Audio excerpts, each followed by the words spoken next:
Good afternoon, good evening, or good morning, according to where you are. Welcome to the IPA webinar entitled Multicultural Aspects of Psychoanalysis. This webinar is a project of the IPA Communications Committee with Mariano Rupeltus as an organizer.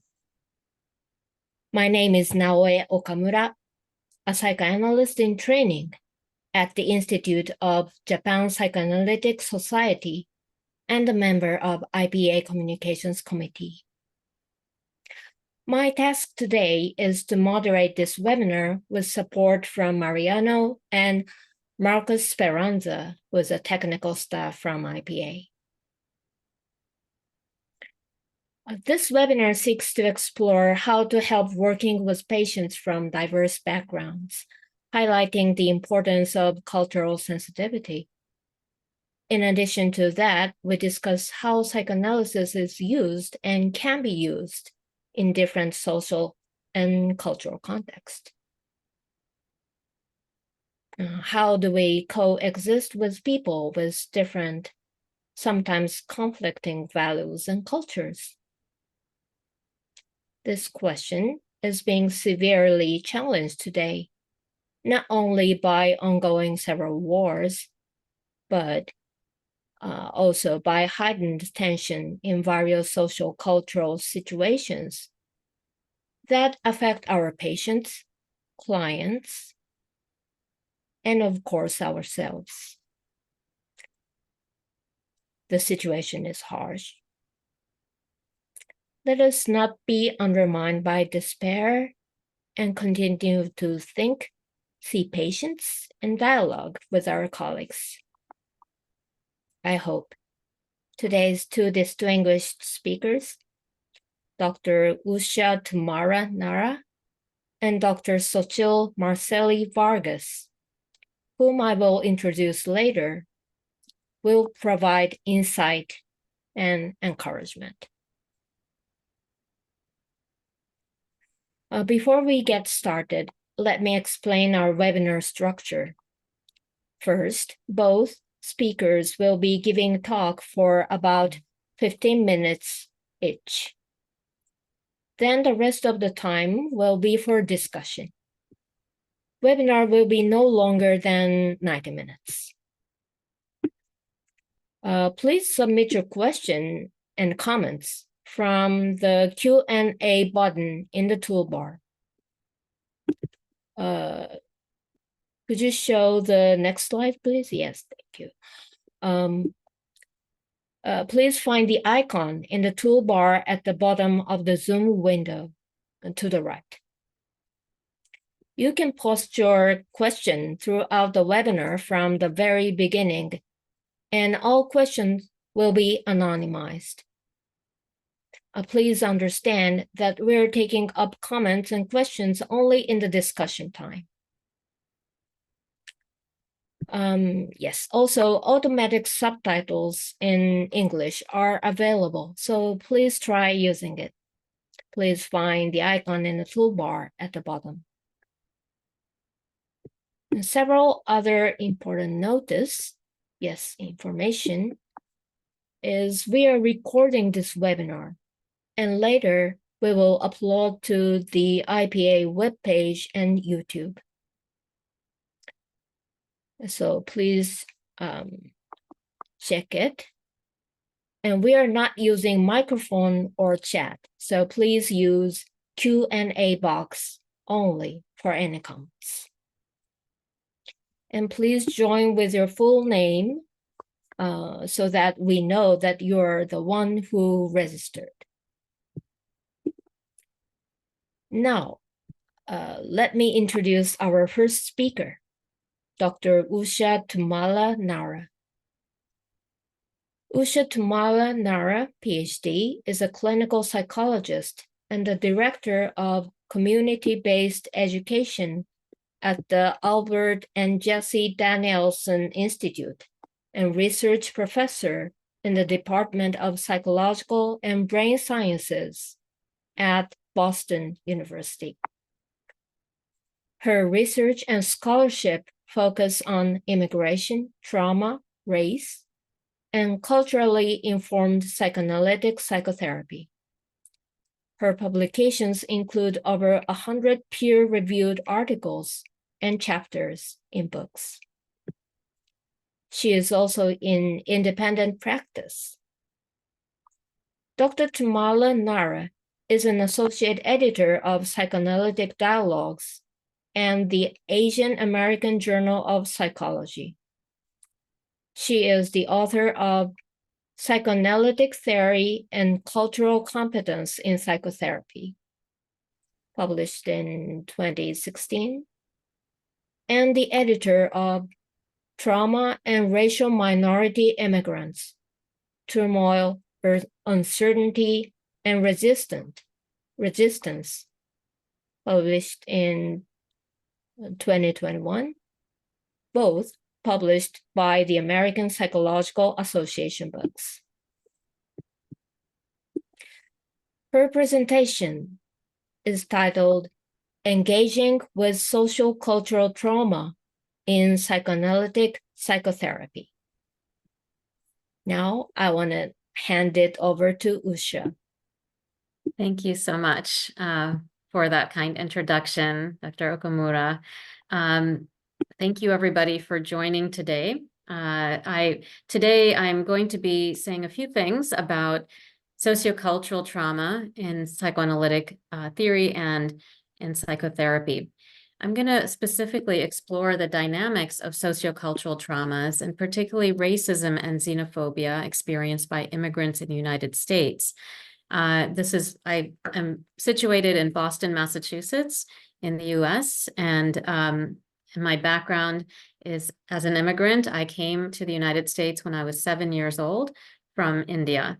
So I'm considered what is known as a 1.5 generation immigrant, so a person who comes before, more or less before adolescence, but as a child to the new country. So I bring with me experience as a researcher, as a clinician, and of course my own personal life story as well to my work.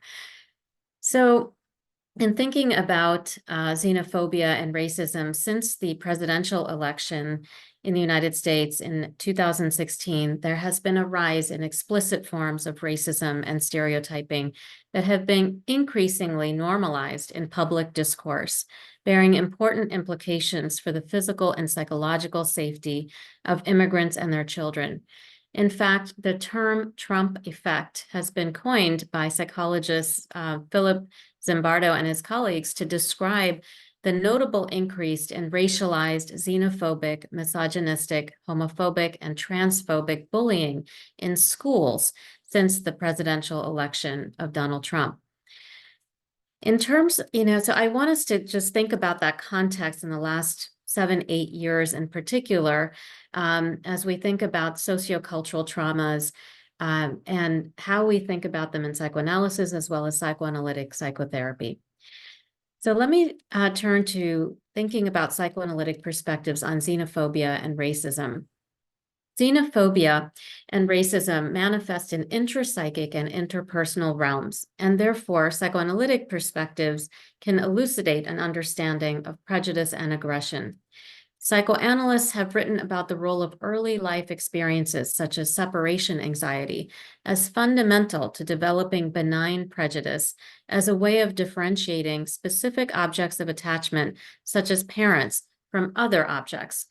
With regard to the development of malignant or harmful prejudice, Henry Parents has underscored the role of ambivalence towards objects of attachment, implicating the use of defense, such as projection or denial.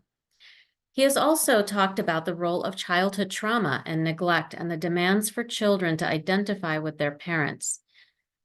Relatedly, Vomik-Volkan more recently has emphasized the role of parents transmitting traumatized self and object images related to traumatic dislocation into a child's self-representation. And he used the term depositing, that is distinct from identification in that depositing involves an adult mostly unconsciously using a child to become a reservoir for certain self and other images belonging to that adult. So here, it's important to consider that the intergenerational transmission of traumatic stress and prejudice can encompass a wide range of defenses.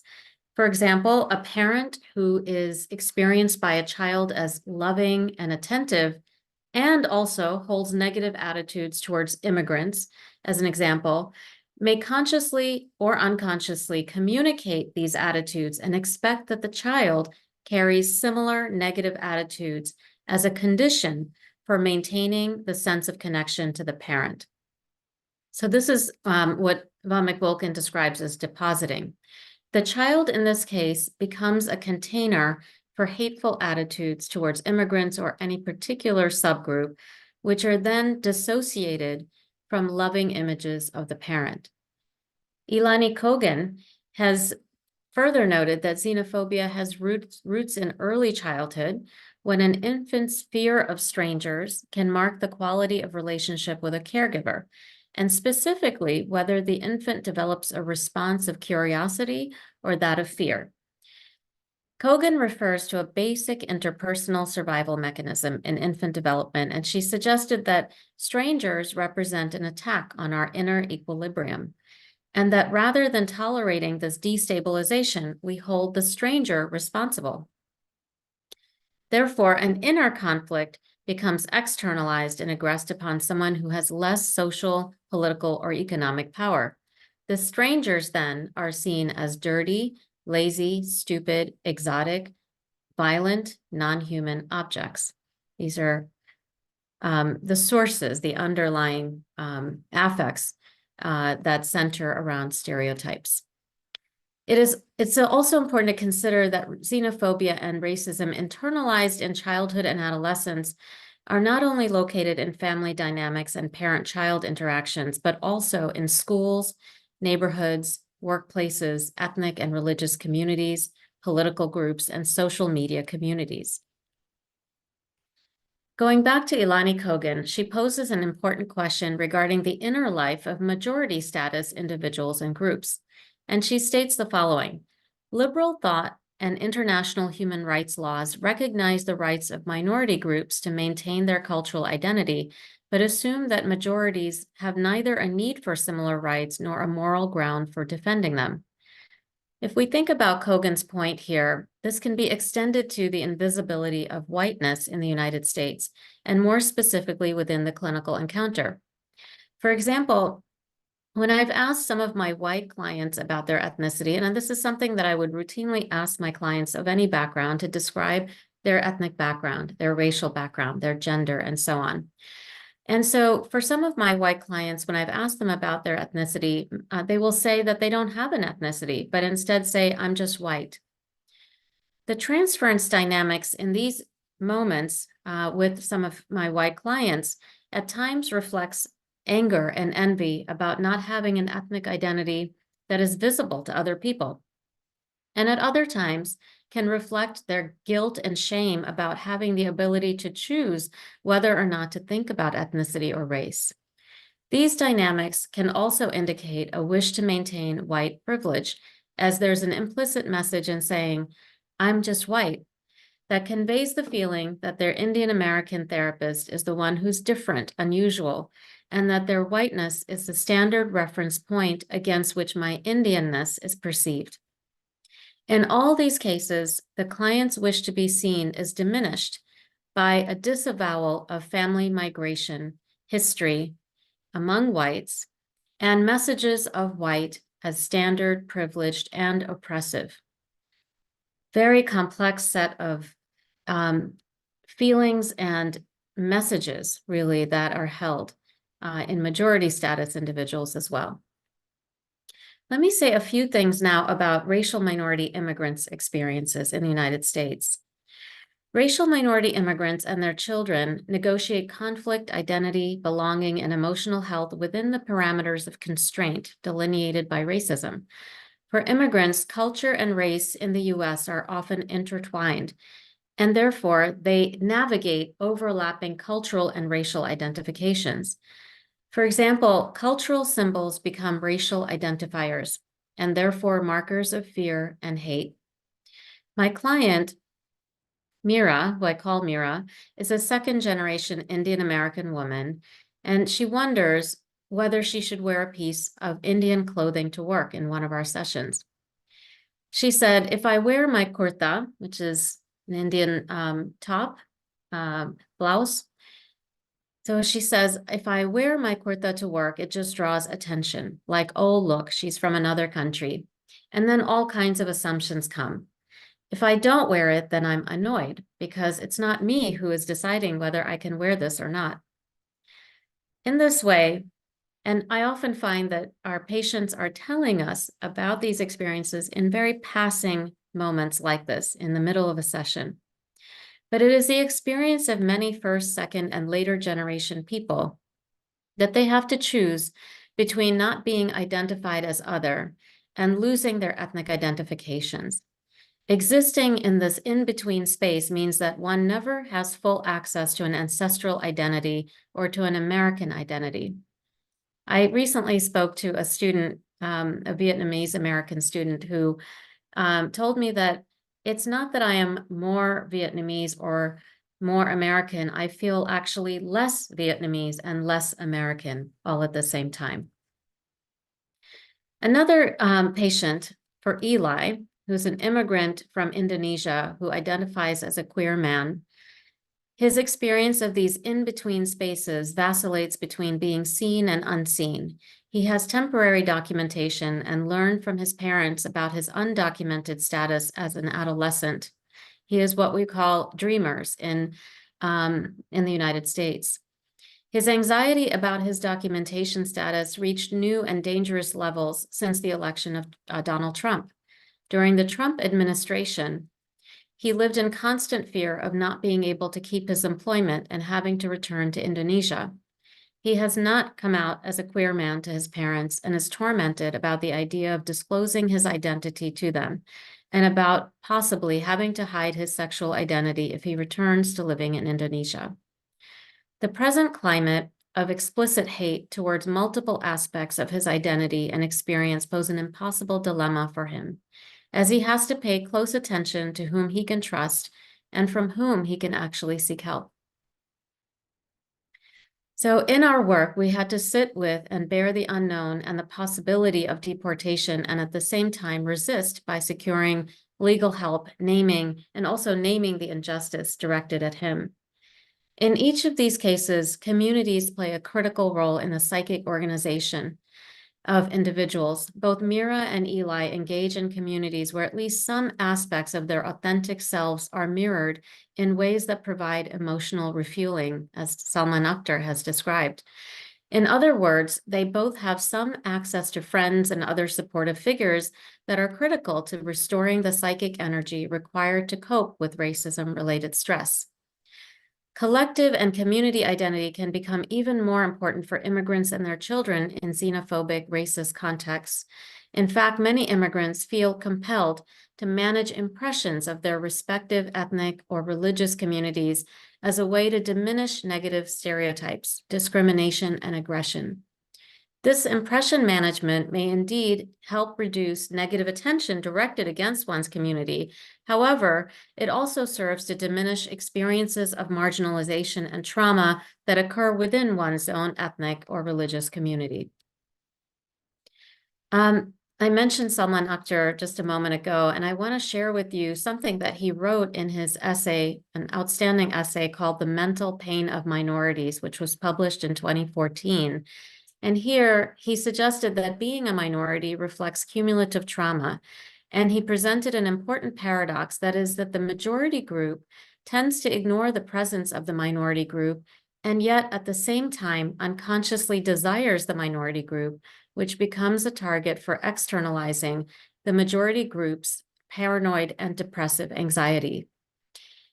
Akhtar poses an important question. He states the following: if one is not wanted but does exist, then what is one to do with one's existence?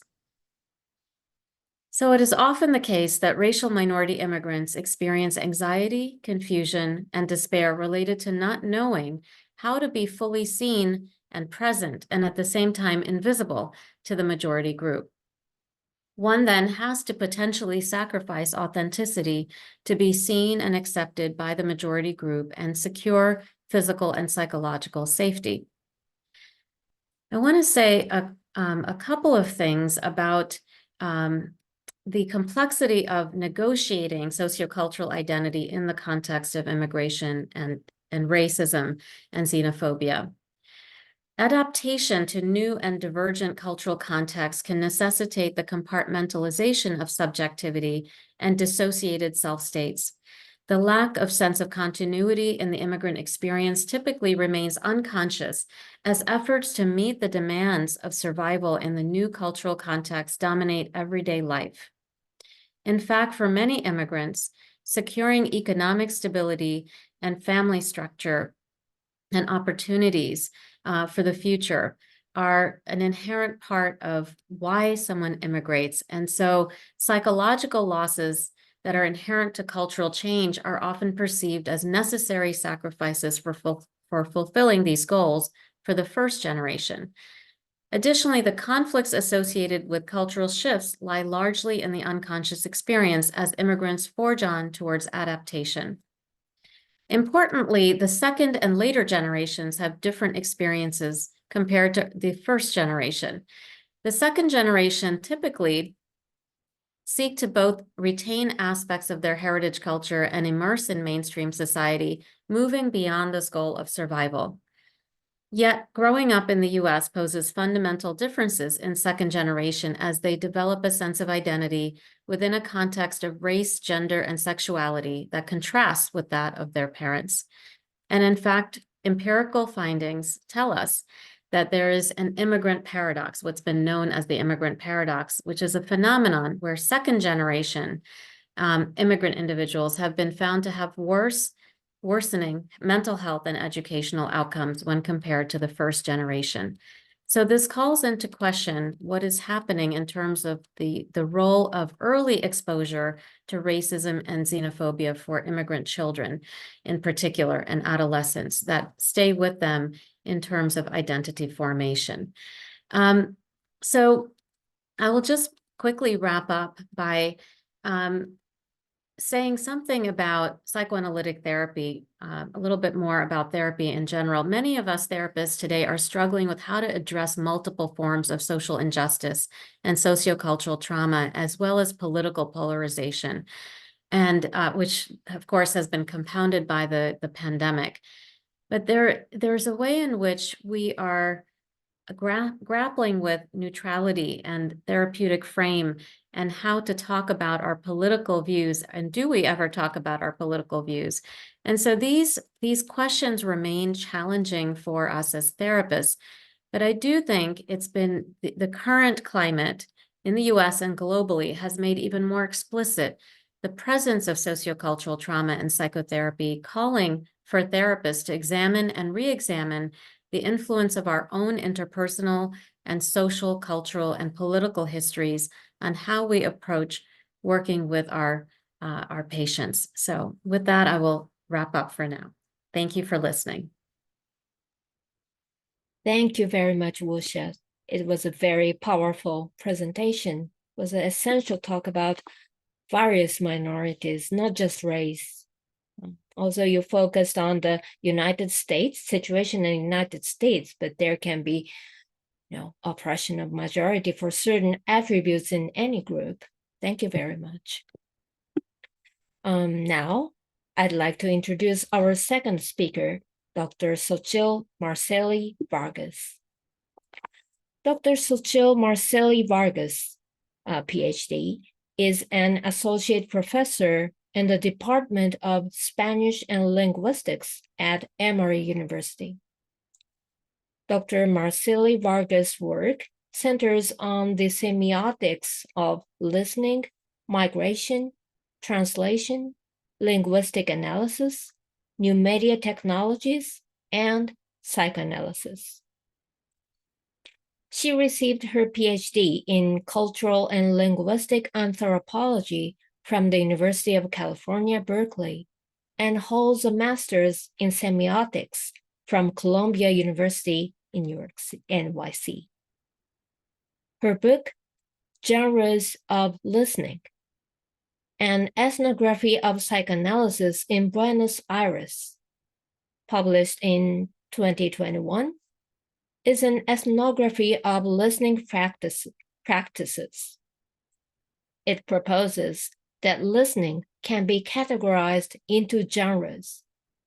Just as there are many ways of speaking, there are many possible ways of listening. She is the recipient of the Mellon New Direction Fellowship, and she is currently working on the project Silencing as Care. Her presentation is What You Really Mean Is the Circulation of Psychoanalytic Listening in Buenos Aires. Now the floor is yours, Xochitl. Thank you very much, Usha and Naoi, for that amazing presentation. So I'm going to change the register here, and I'm going to speak as an anthropologist. I'm not a psychoanalyst. So, and I want to just give some ideas or some presentations about how psychoanalysis had left the clinic and became a cultural artifact in the city of Buenos Aires, Argentina. So I'm going to share my screen to present some images. So let me know if you can see everything. Perfect. Can you see everything? Good. Argentina has far and away more psychoanalysts per capita than any other country in the world, and they are all overwhelmingly concentrated in the capital city of Buenos Aires. According to some estimates, there is one psychologist for every 71 people who live in Buenos Aires. For comparison's sake, in the United States, there is an estimated one psychologist for every 3,350 people. So you can see there's a huge difference there. The outsized presence of psychology in Buenos Aires is interesting in itself, and scholars and historians have tracked the rise of the so-called Psi world or Psy world in Argentina, as well as some of the ways that its pervasive presence can be found in public and private mental health institutions and how it shapes social relations. Not only is the density of psychological professionals unique in Buenos Aires, but so is the modality of their practice. The dominant therapeutic approach is psychoanalysis. Psychoanalytic theory and practice shape the training of the new psychologists throughout the country, whether they think of themselves as analysts or not. From coursework to testing to internships and beyond, those new practitioners working to become therapists are also working to become analysts. In that training, they read, they reflect, they serve thousands of hours in hospitals, and with the goal of developing a psychoanalytic ear. They are learning not just to listen carefully to the patients, but to listen to them in a distinct way. They're learning to listen psychoanalytically. So let me just give you some of the background of those numbers that I just mentioned. So the most recent numbers we have from the World Health Organization is 2019. And this is psychologists per 100,000 inhabitants, as I just mentioned. Argentina as a country, I was talking about Buenos Aires when I said that striking number. It's 222 psychologists per 100,000 inhabitants. We can see Costa Rica, which is a very interesting case worth studying, 142, the Netherlands, etc. Now, when we go to Buenos Aires, that's when things get striking. So as I mentioned, in Buenos Aires, there are between 1,400 and almost 1,600 analysts per 100, or psychologists per 100,000 inhabitants. If we do a conservative estimate, and by this I mean statisticians told me if we incur in 100% error, it would still be close to 800 analysts per 100,000 inhabitants, which still, as you can see, compared to the other places, is pretty high. I mean, and these are just, so in Buenos Aires, and these are the numbers, there are between 1,400 and 789 psychologists every 100,000 inhabitants, and this was a number that I was given by Modesto Alonso, a psychoanalyst himself and a statistician. And in 2017, again, just numbers, national survey conducted in Argentina found that 32% of respondents had at some point made a psychological consultation, which is really high in comparison with other countries. Well, so of course, this has a resound or a resonance outside of the clinic. Of course, we know who this is. So Pope Francis revealed that he had psychoanalytic sessions at one point in his life.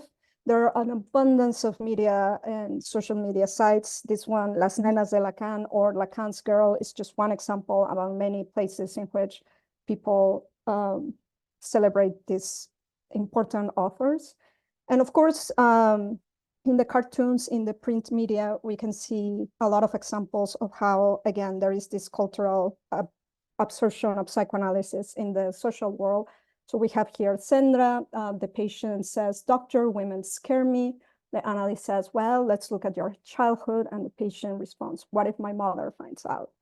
Another of the great artists, Tute, here's a representation of the analytic encounter as a threat that the analyst is beginning to disentangle. So in Buenos Aires, the incredible density of psychoanalytic practitioners and the pervasiveness of psychoanalytic theory as a mean for understanding people means that this kind of listening that I was talking earlier is not confined to individual therapeutic encounters. Instead, it is practiced in large public therapy gatherings depicted in popular comics, as I just showed, shouted through bullhorns by political activists, and exchanged between friends. So today, through Buenos Aires, personal identities, conceptions of citizenship, and construction of the political are consistently rooted not only in the performativity associated with speaking, but also, and crucially, in their particular form of listening based on psychoanalysis. Such listening is social, produced by a collectivity of individuals, and performed in all sorts of interactions or passing class, age, and gender categorizations. This is my claim, of course. In this way, this genre of psychoanalytic listening has become what anthropologist Marcel Mauss called a social fact, which he defined as an activity that has consequences throughout society in the economic, legal, political, and religious spheres. These listening practices, which I'm going to show you an examples in a minute, provide crucial insights in creating and sustaining social relations in the country, affecting how media and cultural production, identities, and the politicals are formulated. So the main argument that I make in my book, which I'm shamelessly showing you right now, is that psychoanalytic listening has permeated different spheres of social interaction, surpassing the clinical setting and becoming a social way of listening. This means that during casual interactions, porteños, as the inhabitants of Buenos Aires are called, suspend the denotational content of verbal utterances, listening to that is not said. It underlines not only the generic capacity of this specific form of listening, but also points to the emergence of particular ideologies reflected in the common addressivity form, what you really mean is, right? So when people talk, people will just adventure these interpretations. Frequently voiced after an utterance has been made. The lay listener, like the analyst, is always listening for signs that can lead to a possible diagnosis or interpretation. Consider the following example that took place in a cab. A woman in her early 30s and a taxi driver, a man in his 50s, both born and raised in Buenos Aires, drove in front of a group of children dressed in white and light blue. The woman looked at the children and the following exchange ensued. So we have it here. Women, I really dislike that combination of color, especially light blue. I don't think anybody looks good in that color. The taxi driver answers. What's the matter? I listen to a lot of bad vibe in your words. Does your mother wear that color often? The woman responds, what are you talking about? The taxi driver, I think that you mean something else, but you are not able to make sense of it. No one hates a color without a reason. The woman responds, no, not my mother, but now that you mention it, I will have to think about it. After I inquired if the taxi driver had formal training as an analyst, he responded, I think that more than 13 years of therapy makes you understand how these things work. But to answer to your question, no, I have never been trained as an analyst. The exchange presented is extraordinarily common in Buenos Aires, and so is the answer when posting questions about what are the credentials that a subject possesses when making apparently unrelated connections between the semantic meaning of a particular utterance and a psychoanalytic interpretation. For example, you don't like a color, therefore you're thinking of a particular person that you dislike. I schematize this kind of interaction with the formula, when you say X, I hear Y. Frequently, there is a personal reference to the number of years that an individual has undergone therapy. Some answers point to the commonsensical relation between an utterance and its real meaning, without further explanation, and some reveal that close friends or family members are therapists, and consequently, they are exposed to the particularities of this listening genre. Let's see another example of this particular form of listening based on psychoanalysis. I was talking to a friend and he told me the following story. This is Ramiro's predicament. Last summer in Buenos Aires, I was coming back from having dinner with my brother, and the taxi driver kept trying to make small talk. At one point, he asked me if I had kids. I said, yes, Leo and Fede. He then asked me how old they were. I told him, Leo is 11 and Fede is 15. At that point, we were on a stoplight, and the taxi driver, a man in his 50s, turned to the back seat where I was sitting and asked me, why did you mention the name of your youngest son first? It was such a strange question, so I mumbled, I don't know, because 11 goes before 15, to which he responded, yes, but Fede was born before Leo, right? Ramiro told me that the exchange left him feeling uneasy and sad. He kept wondering whether he actually had a favorite son, the question he had heard when the taxi driver asked why he mentioned Leo's name before Fede's. After a long pause, he laughed and said, I don't know why I listened to the taxi driver, but the question still resonates in my head. Here we have another example in which the participants in the conversation listened to something that was not said. When you say X, I hear Y. The taxi driver never asked Ramiro whether he had a favorite son. What were the taxi driver and Ramiro listening to in each other's statements? Clearly, both heard something beyond the mere denotation of their words, prompting the taxi driver to ask why Ramiro chose that particular order when mentioning his son's name, and in turn compelling Ramiro to hear that he was being accused of having a favorite son. So my research in Buenos Aires led me to identify the circulation of a specific form of listening that goes beyond the denotation of utterances to one that infers meaning from the resonances of other people's experiences and communicates those resonances back to the speaker. And as we know, people who live in the United States, this will never happen here, right? Because it would be considered a violation of the personal self. When people in Buenos Aires use the addressivity form, what you really mean is they are reporting the speech of the other person's utterance. Well, what kind of report is happening? The problem of the appropriation of one speaker's discourse by another, who may employ it in a manner entirely or directly or obliquely opposed to the original intention, is fundamental in psychoanalytic listening. It points to the uniqueness and non-transferable qualities of an individual. In non-psychoanalytic listening, ordinary speech, the hearer takes the I as the sole producer of an utterance.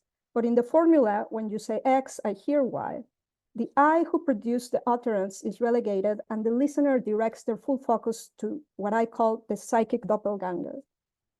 If a listener focuses their attention of the utterance between the I, the psychic doppelganger, other self, to understand a person's words, this means the listener is employing the genre of psychoanalytic listening. Excuse me, Suchil? Yes. Sorry, I interfere. Could you speak a little bit slower? Oh, sure. I'm sorry. Yes, thank you. We had a comment. Yes. Go ahead, please. Sorry. Okay. Another way in which psychoanalysis circulates outside of the clinic is in different media outlets. Consider the primary elections in Argentina held in 2023. The independent ultra-right-wing candidate, Javier Milei, got the highest numbers of votes, worrying many who wanted to preserve progressive social programs that Milei had proposed and had started to eliminate. A few days after the election, psychoanalytic interpretations began to proliferate in media outlets as experts attempted to explain how such a sinister character had managed to become so popular.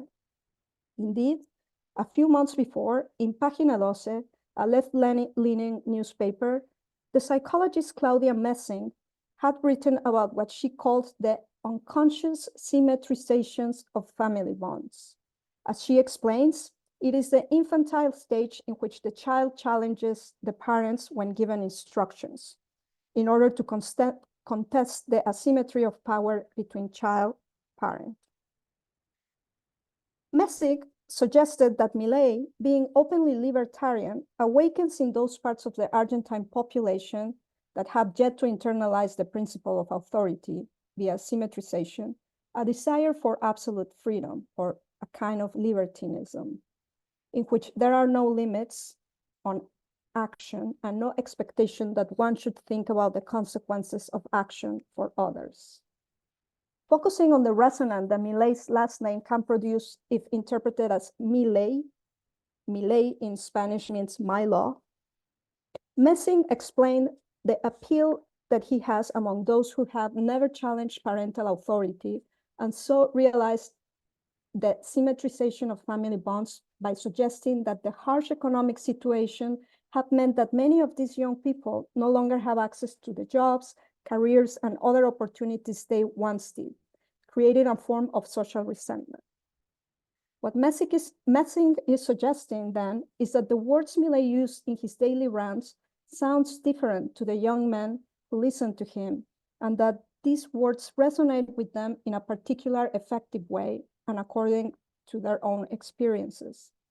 Whether Messing's analysis is correct or not, this example shows just how pervasive and persuasive the discourse of psychoanalysis has become for many people in Buenos Aires. Listening is still involved in the circulation since the focus is how Milei discourse is heard, how it interpolates people in particular ways. But chains of interpretative meaning are not limited to interpersonal exchanges or reported speech. They can also be created intentionally, using principles of psychoanalysis as part of popular entertainment, as when analysts appear on television shows to analyze the behavior of celebrities or break down the performance of professional athletes or to sell products. So let me present the following advertisement for a packaged drink that combines liqueur and soda, selling two things that are often mixed at home in one can. This new drink sells itself as a simple alternative. So let's look at it. ¿Cómo estás, Julián? No sé. La culpa es de tu madre. Claro. Nos vemos la próxima semana. Dale. Extremadamente práctico. 1882 sabor Ferneticola. Listo para tomar.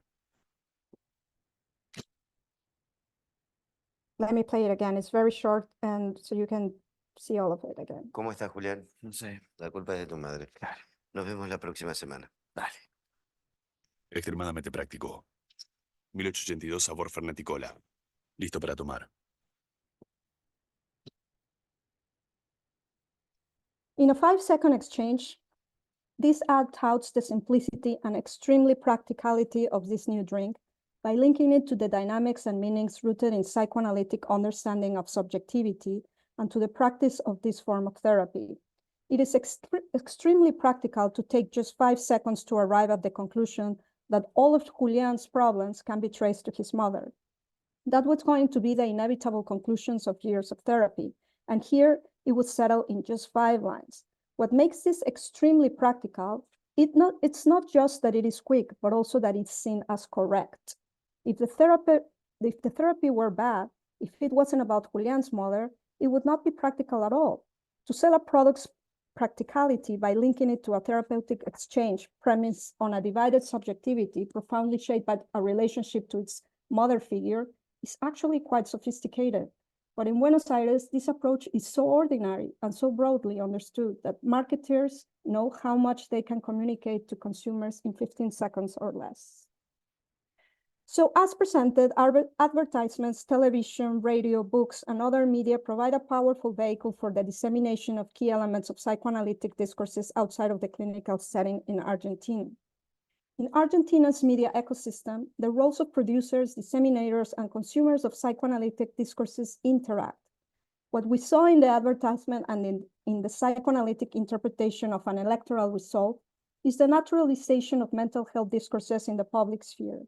Listening is key to these processes. In all these examples, listening is either explicitly involved and transformed into labor, or the words summon in the listener particular stories that generate cultural models indexing stereotypical characteristics of interactional roles.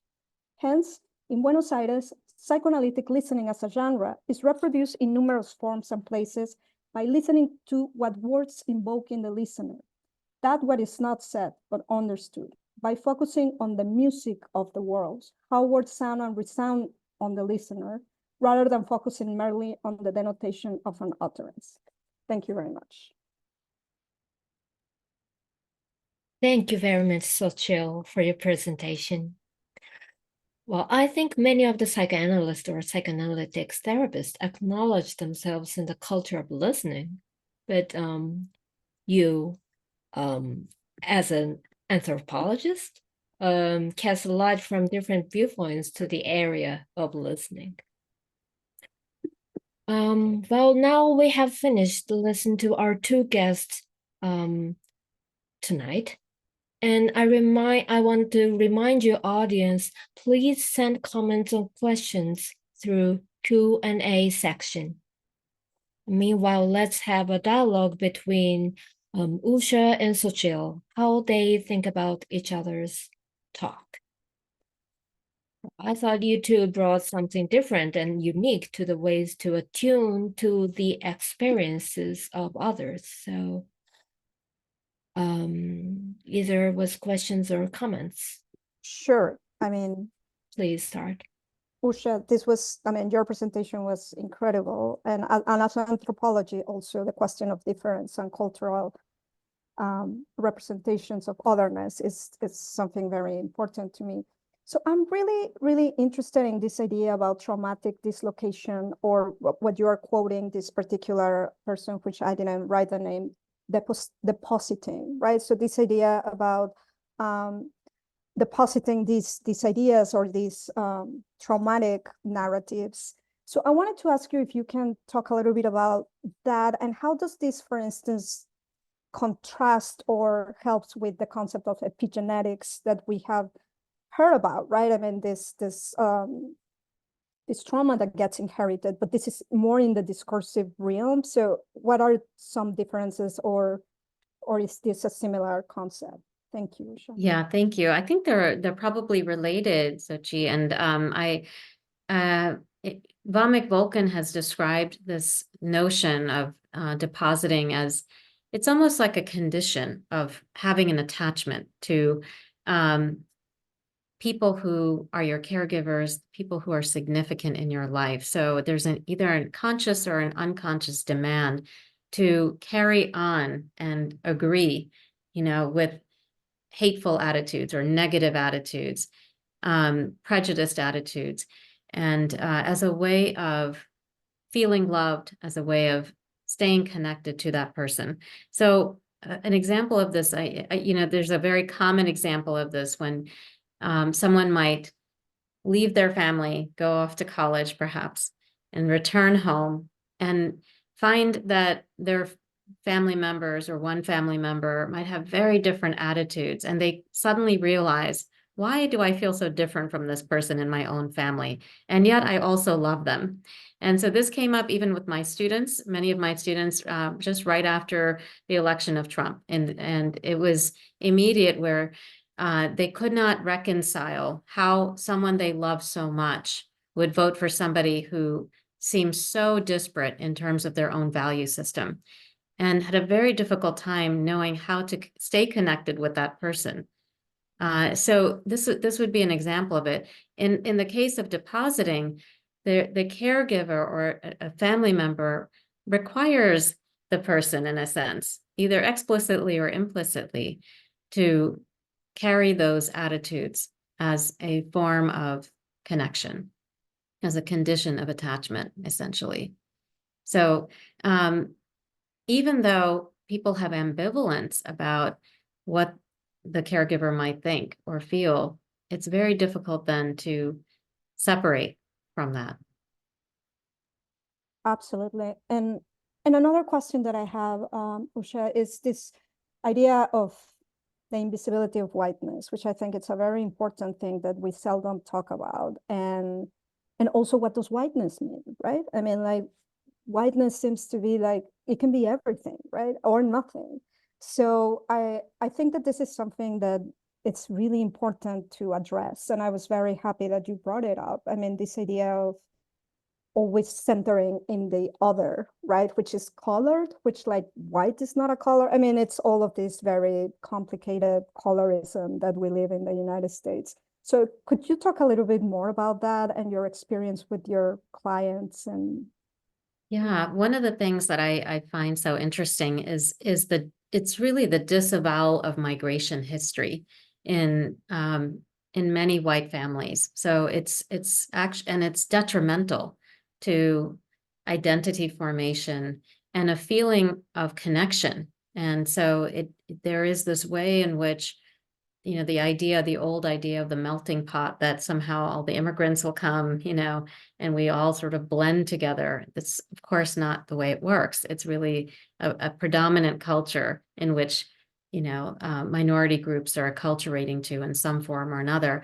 And in looking at the broader history of the United States, of how each immigrant group from Europe was also othered and treated as though they were the minority until they became white, in a sense. And so becoming white meant you held some kind of security, economic power, social power, and sometimes social dominance. So I think that it's such a complicated thing, because being white is such a heterogeneous kind of experience, just like being a minority person is a heterogeneous experience.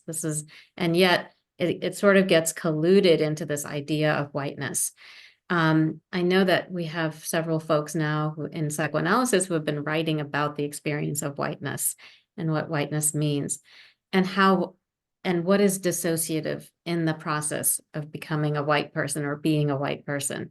So to me, it's important to try to understand that, if we're trying to understand what minority experience can be like as well. Yeah.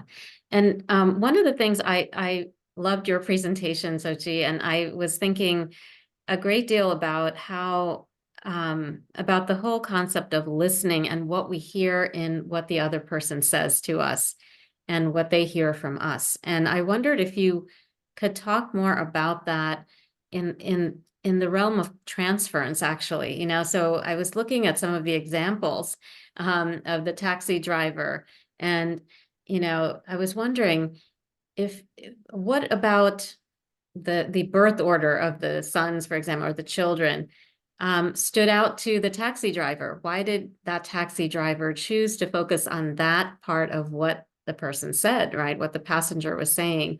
And could transference and projection have something to do with what is actually heard and then communicated back?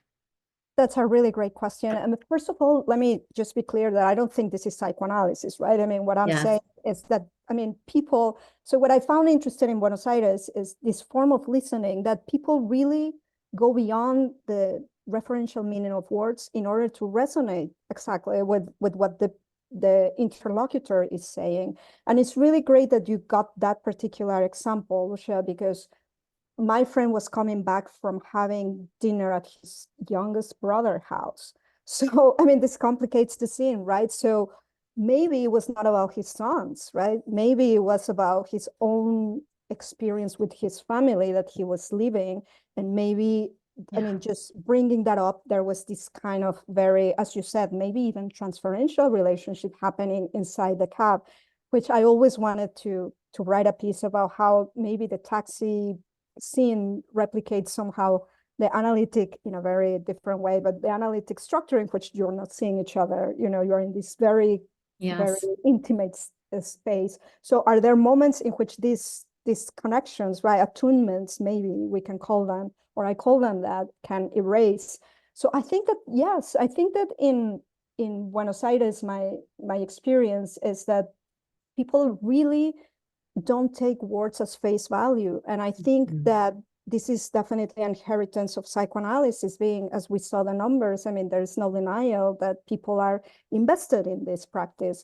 So it's a great question, Usha, because again, sometimes when I present these things, some analysts get really mad, like, are you making fun of psychoanalysis? And I'm like, no, because I'm not saying this is psychoanalysis, but what I'm saying is that there is a form of listening, right, that somehow is inherited in these practices. Yeah, I really thought it's such interesting examples of when I kept thinking about what might be the mutual influence of, between the taxi driver and the passenger. Thank you. No, Thank you. It seems that we are having many questions. So let me start. One for Usha and one for Suchil. So I'm gonna read two questions. The first question, dear Usha Tumaranara, thank you so much for your interesting presentation. From your psychoanalytic work, could you maybe give examples for solutions of the mental pain you referred to? What may the solutions look like in terms of psychoanalytic transformation and healing? That's a question for Usha. And here's a question for Suchil. Dr. Marcelli, I appreciate your work a lot. And it reminded me of once I was interpreted by a taxi driver when I was confused about which airport I should embark.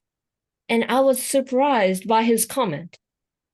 It seems you don't want to leave Buenos Aires.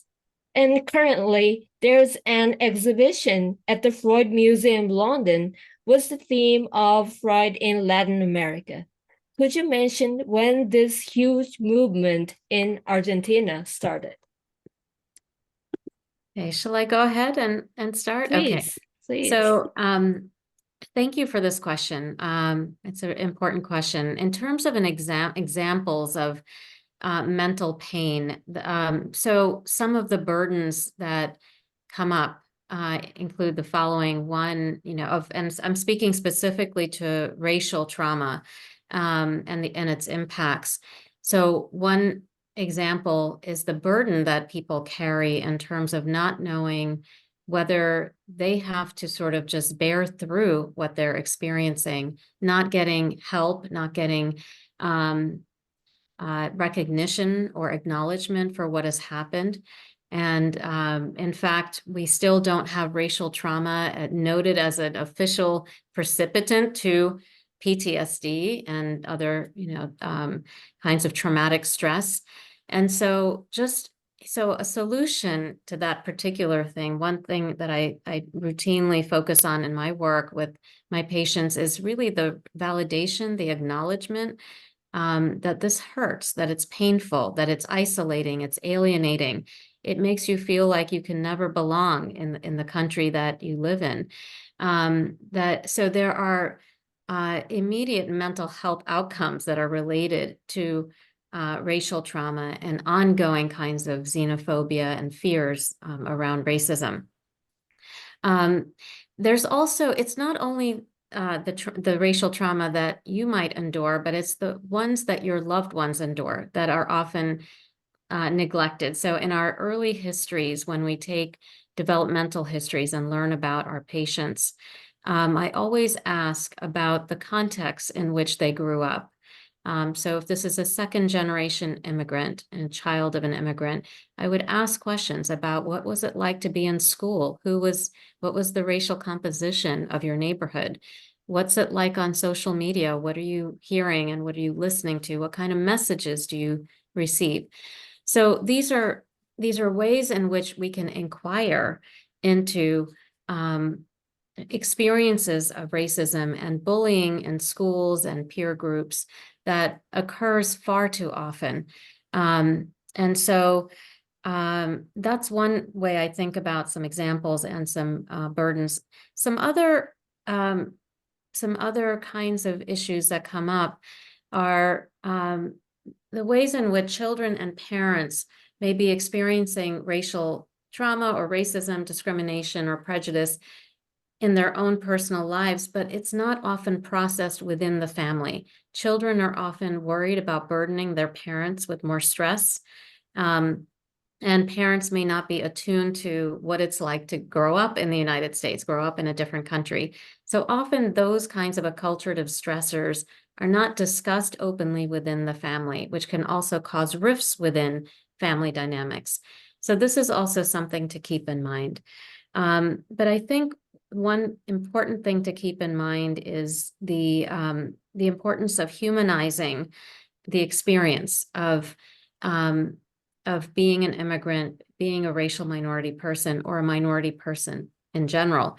So one way that it comes up in therapy is somebody might describe an incident at work or school or in their romantic relationship or a friendship where they felt hurt. But they will say to me, it shouldn't bother me so much, but why do I keep thinking about it so much? So in a sense, people have been socialized to think that these incidents of racism shouldn't matter so much, that it's worse for some other group or it's not that bad. They are learning to minimize and put aside and therefore repress and suppress. And so part of my work in therapy is to also bring to the foreground what is actually the source of their pain and suffering, as we do with all psychotherapeutic work, and to humanize that tension, the dilemmas of what to do with that, and to recognize that they also have a lot of resilience and strengths and supports potentially for many people that they can utilize in coping with that pain.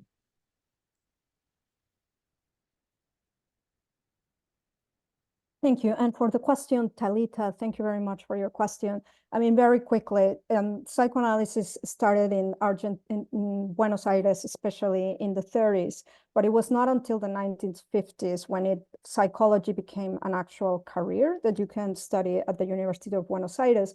And one of the greatest history books about the history of psychoanalysis by Alejandro Dagfal, who is a historian in Argentina, he says that that actually when the career of psychology began, they didn't really have that many psychologists to teach classes. So they have a lot of, amateurs and philosophers and people closer to the humanities to teaching these classes who brought Freud to the front floor, and later in the 60s, Lacan with Mazzotta. So therefore, psychology in Argentina institutionally has always been tainted, let's say, by this humanistic context rather than the Anglo-Saxon counterpart, which is more medicalized. So so that's pretty much the genesis of it. Thank you, Xochitl. Thank you, Xochitl. Now we have more questions. Question 3. My thanks to speakers. I would be interested in elaboration of how shame, possibly more relevant, Dr. Tamala Nara's presentation, may play a role in the immigrant experience, either directly or in intergenerational trauma. I think of a case of an immigrant family, the father having told the analysand to forget his time as a refugee. That is the analysand's childhood. I also consider my own heritage, mostly German. I am Canadian-born, having had to struggle with the shame of a Nazi Germany past as part of my identity formation. Yes. Yes, please go ahead. Okay, thank you for raising this experience of shame. I really appreciate you also sharing your own experience. I often find that there are many, many hidden histories in the pre-migration context, especially when I work with my immigrant patients, that there are stories that reveal themselves sometimes years into the work, where a person is finally able to talk about political traumas and religious traumas and other sorts of traumas that occur pre-migration context, which then get buried. And certainly in the case of displacement as well, particularly when there's been a betrayal by either family, state, community, whatever it might be, and which often is the impetus for why people migrate in the first place, whether they are refugees or immigrants. There is some reason for many people for migrating. And so it's very interesting because I think in psychotherapeutic work, we're often used to asking questions about what life was like after somebody arrives to the new country rather than what has happened already in the past.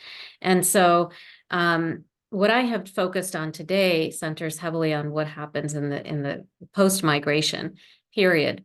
But I do believe that the pre-migration context is extremely important to understand, and as it relates to and interacts with racism and xenophobia in the new country. So we all have, for example, ways of conceptualizing prejudice or discrimination in the country of origin. In India, we have a caste system, we have regional violence, we have regional differences. We also have conflicts across different religious communities. So many immigrants are impacted by each of these different types of dynamics. And we use that as a framework for understanding racism or xenophobia in the new country. So these are all interactive. And I think that there's often deep shame, particularly when one holds a position that is affiliated or associated with a majority group in that pre-migration context, an oppressive group in that pre-migration context. And so to reconcile this kind of majority status and minority status in the new country is extremely complicated, and it's highly individually variable. There are so many different stories that I hear about based on the pre-migration context. One example that I'll just share quickly has to do with the memories of partition in South Asia, the partition of India and Pakistan, and how many South Asian patients have told me over time, very gradually, what their grandparents had told them about partition and how they struggle with it because they feel as though they're not being fair to the other side, and they struggle that they are part of the problem or that they have prejudice towards the other group that they don't quite know how to reconcile within themselves. So these are intergenerational traumas, certainly, that are passed on, and the shame is a large part of the reason for why one speaks about it or doesn't. Thank you very much. It's really interesting, and it must be really intertwined with a guilty feeling too. There's so much to talk about, but we have another question. Question to Dr. Marceli Vargas about the taxi driver's questions. Isn't this rather an expression of a social regression instead of a psychoanalytic dialogue? A kind of communication that does not accept personal boundaries? Is it so contrary to a truly psychoanalytic dialogue based on respect and gradual understanding? And isn't this kind of social regression also responsible for the majority in Argentina electing a radical right-wing populist as president?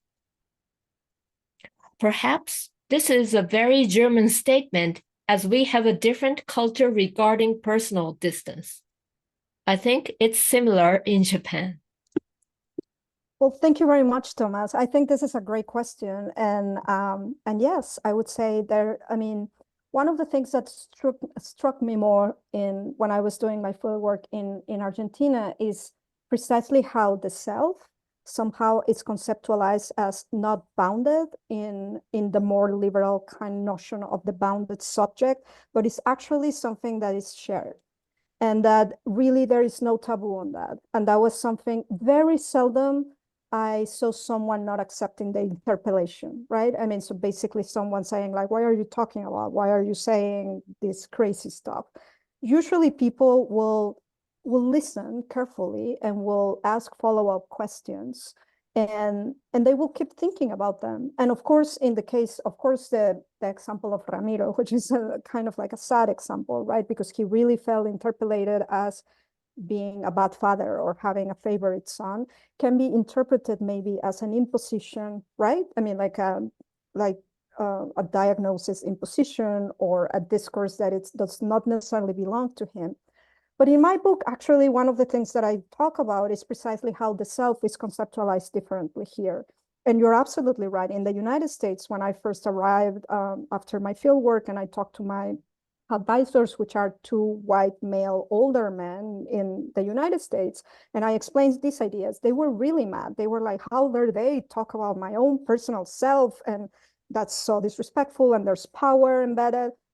But that was not my experience when I was in Argentina. So that's when I thought, well, there is something interesting here. Why are you so mad, right? I mean, because there is a different kind of sociability, but especially understanding of the self. So I actually been asked a lot when I present my work is the power. There is a power relation here. And I try to move away from that framework because in my experience, again, there might be examples in which people would be like, wait a minute, but they were really a couple. And then I have plenty in which people actually wanted to know more about this stuff. Now, the connection to that, to Millet, that's a great question. I think that we are all, or at least I talk about myself, still in shock about the elections and what happened. And I think that, but this is an interesting take, right? Is it that, because it's, I mean, you're talking about boundaries in a way of trespassing, right? But I again, I just want to make clear that in my field work, I didn't see that. So I wouldn't make necessarily that connection, but of course, it would be good to start thinking more deeply about why someone like as sinister as Millet is now in power, of course. But that's what I would say, that yes, there is a different conceptualization of the self in Buenos Aires, which is more communal, if I might say that. Thank you, Thomas. I would like to ask Xochitl regarding this here. I thought about emotion and sentiment must be important. You know, if somebody say, I hear X and you mean Y, you know, like it would be really hurtful if you try to like attack somebody. So it must be different emotion and sentiment there. And could you say anything about it? Well, so I mean, so one of the things that I discuss in the book is the concept of resonance, which for me it seems that it's the actual motor of psychoanalytic listening, at least in the. I mean, again, this is not the clinic. Please let me sure that I'm not saying this is the clinic. Which has to do with how listening is cumulative, right? I mean, all of you are psychoanalysts. You know that this is the case, right? So we listen, and we have all of these different fragments that somehow stay roaming, and maybe they will find a referent or not, right? And that's precisely the work of the analyst, right? To attune with that particular oral residues, and maybe together being able to talk, right? At a more like I don't know, unconscious level. So I think that in these particular exchanges that I am presenting, or the way that I discuss them theoretically, is that it's the resonance, right, of a lot of different conversations and interactions that might awaken in that particular moment something that prompts the other to say what you really mean is. Because it's sometimes really the like, for instance, an example of myself telling a friend that I don't like to dance, and she telling me in Buenos Aires, you did not receive a lot of embrace from your mother, which for me, that was a really like, what? I mean, like a very disjointed, I mean, like, why did you reach that conclusion? But for me, I mean, the more I understand them, and again, I'm not saying they're correct or wrong, but maybe it is more what invoked through these resonances, maybe what I said to my friend somehow awakened something, maybe below the level of awareness that prompted her to make that connection. So that's when that's what I'm trying to figure out. I mean, so maybe this is a communication, or I try to develop in the book that it's not denotational, referential, but it's more evocative, if we might, right? I mean, things that maybe are awakened words. I mean, Lacan will talk about the notes, right, of these chains of signifiers. So maybe there's that note that suddenly just awakens something. And again, I'm not trying to say that this is the clinic, but maybe there are moments in which attunement, right? I mean, and as Usha was asking, right, can there be transference even in a taxi maybe not, right? And maybe it's just a space that is confined to the clinic, and these are just, but I thought they were really interesting to analyze, right? Yeah. Thank you, Sochil. Oh, please. Okay, and now we have two more questions to Usha. Let me read. The first question is to Usha. Do you think your cultural ethnic background has influenced your understanding of the psychoanalytic model? This is the first question, and I'm going to read the second one too. Dear Dr. Tamala Nara, I'm deeply interested in the power dynamics that results from different cultural backgrounds of the therapist and the patient within an analytic situation. I'm a psychoanalytic psychotherapist with a visible disability, and as a member of a minority group, I sometimes find it hard to balance the power of being the therapist in the room and the disadvantaged position of being disabled. What are your opinions and experiences about it? Thank you to both speakers. Thank you for the question. So the first question is about my own cultural ethnic identity and how that's influenced my understanding of psychoanalysis.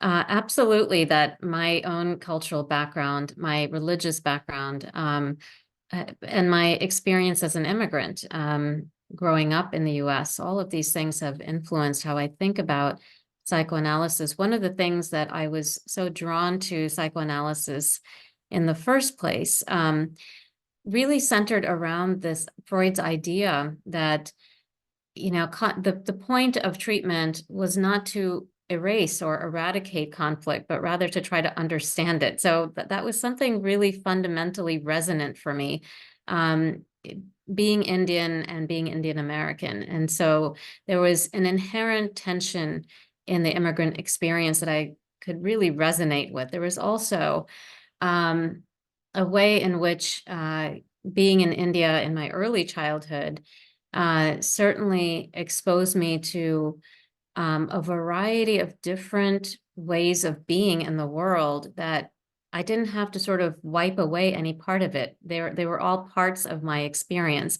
And psychoanalysis gave me a way to hold all of those different types of experiences and parts of myself, in sometimes in tension and sometimes in harmony with each other. And so I think there's a resonance, certainly, in terms of my own personal experience and psychoanalysis.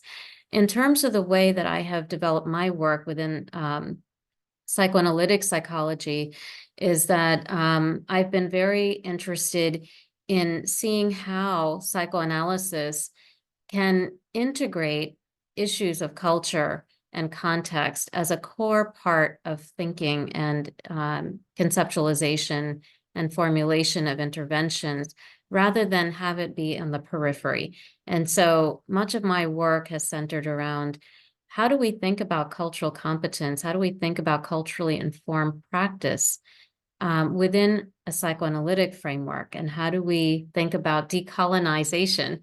And how do we think about cultural norms that underlie the early psychoanalytic models, and how do we keep developing and make psychoanalysis more inclusive rather than, you know, sort of held by only folks who identify with a certain set of cultural values and norms. So thank you for that question.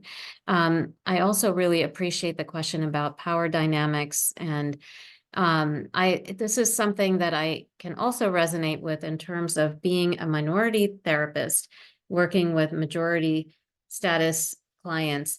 Sometimes I do think that my own sense of authority or an expert can get questioned. I'm certainly not visibly somebody that many people expect to see when they see a psychoanalytic therapist, that they're expecting somebody else with a different phenotype than me.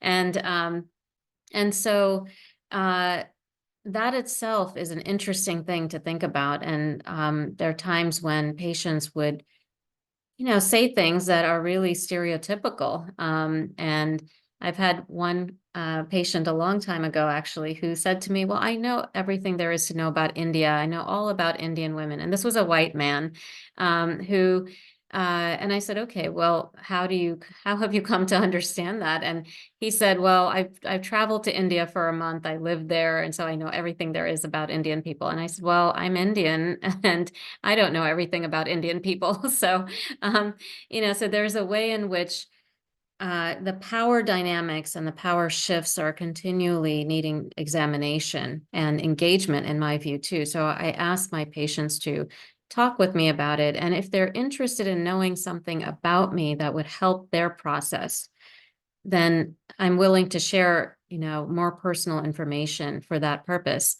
But I do think there's something about being able to disagree with a patient and asserting my own self and not trying to hide myself with the patient. That's very important to me personally, that I be as authentic as I possibly can be with my patients. So I appreciate the comment about having a visible disability and being a member of a minority group, because I think those differences have to be engaged on some level or another directly with the patient. Thank you, Wusha. And I have the last question for to both of you. I'm gonna read it out. We are psychoanalysts, and apparently today we are not open to consider diversity as a central element in our practice. What role do you think the dialogue with anthropology can play?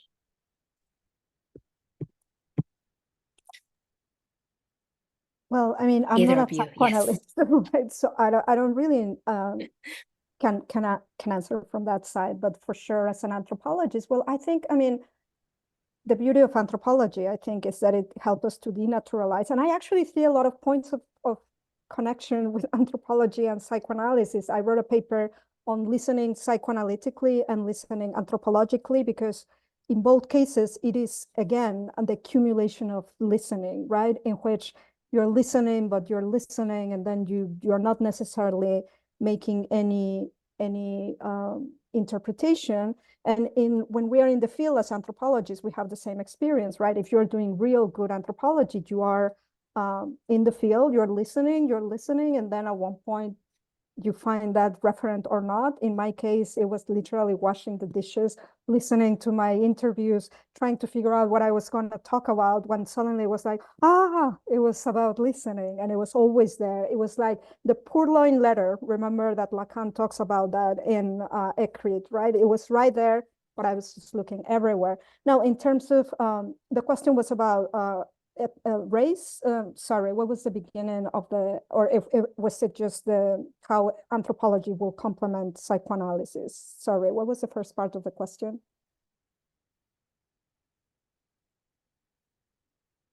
No, you are muted. Sorry, and I'm sorry. Thank you, Xochitl. Thank you, Xochitl. What role do you think the dialogue with anthropology can play? Yeah, absolutely. So I think that there are a lot of points of commonality, and also I think that Usha's questions are very anthropological, right? I mean, it's about yourself beyond the psyche. Of course, the psyche is the most important part, but also we are social beings, and we are being represented or being interpolated as.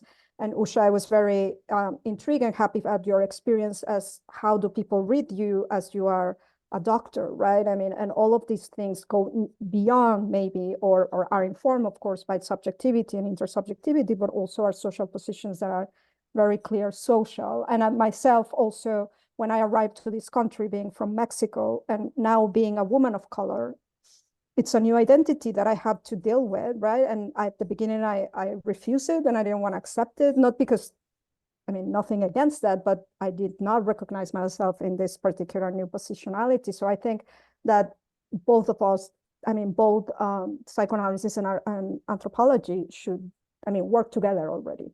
Thank you. Yeah, I so agree with that. So it's to me, we can't think about the psyche without how social context and culture shape the psyche, so they're all interconnected.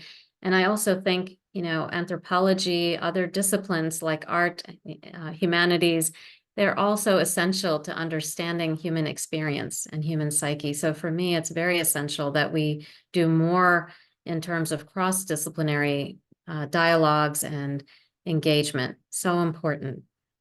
Thank you for the comment and question. Thank you both. Okay, so we have now 4 minutes left, and I would like to take like 1 minute each for the closing comments. Well, I mean, Yes. sure, I can start and so Chi can Please. go after. Okay.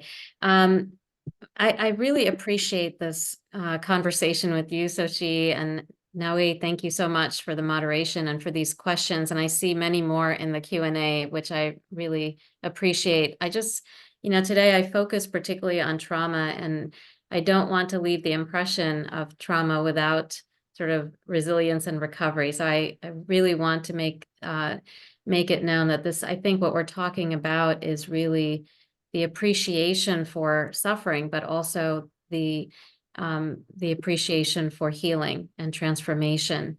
And I love, Toshi, your focus on listening, which reminds me so much of how the way of psychoanalytic listening is so critical for this kind of transformative work that we all are trying to do. So I just want to say thank you for that. Thank you, Usha. And I mean, likewise, your presentation was really illuminating. And I do think precisely that psychoanalysis has some kind of liberation that by that I mean it's a technology that helps you disentangle some of these very deep, very obscure things like racism, right? I mean, like sometimes we are hopeless in when we're looking what's happening in the world. But it seems to me that psychoanalysis is one of those little things that can actually help you think through, be reflexive, and maybe change some of these structures or this trauma that you were describing. So I really, really appreciate it. And that's what I love psychoanalysis, because I do feel that it's liberating in many, many ways if it's well done. So thank you so much for the invitation, Naomi and Usha. I can't wait to read that paper because it's really beautiful. Thank you. Well, thank you, Usha and Sochil, for your invaluable presentations and discussion. How powerful your words are. This is really I appreciate both of you, and thank you for all who send us questions. We are sorry that we could not address all of the comments and questions, but we will pass them on to the speakers for future work. Before I close the session, here are 3 announcements for upcoming events. The first one is the IPA Journal Club, moderated by Jack Drescher, which is a project of the IPA Communications Committee. The next Journal Club will be held on March 8th, 2024, starting up 4 p.m. London time. The guest is Danielle Knaffel. And the second one is the next IPA webinar hosted by our committee on the March 29th, Friday. The theme is Suffering and Desire Across Cultures, which is the theme of upcoming IPA Asia Pacific Conference in Sydney. Please note, March 28th, I'm sorry, I had the wrong date, on the Friday. And please note that the time is different from usual. It is starting 10 a.m. London time and 9 p.m. Sydney time. Please save the date and time for this.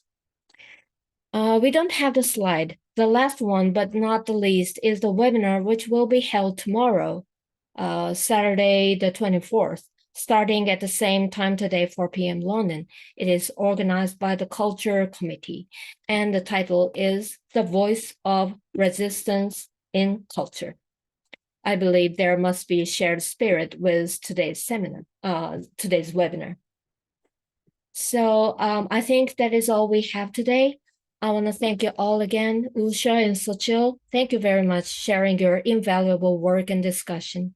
And thank you everyone who joined the webinar, sending comments and questions, or simply doing the very important work, listening.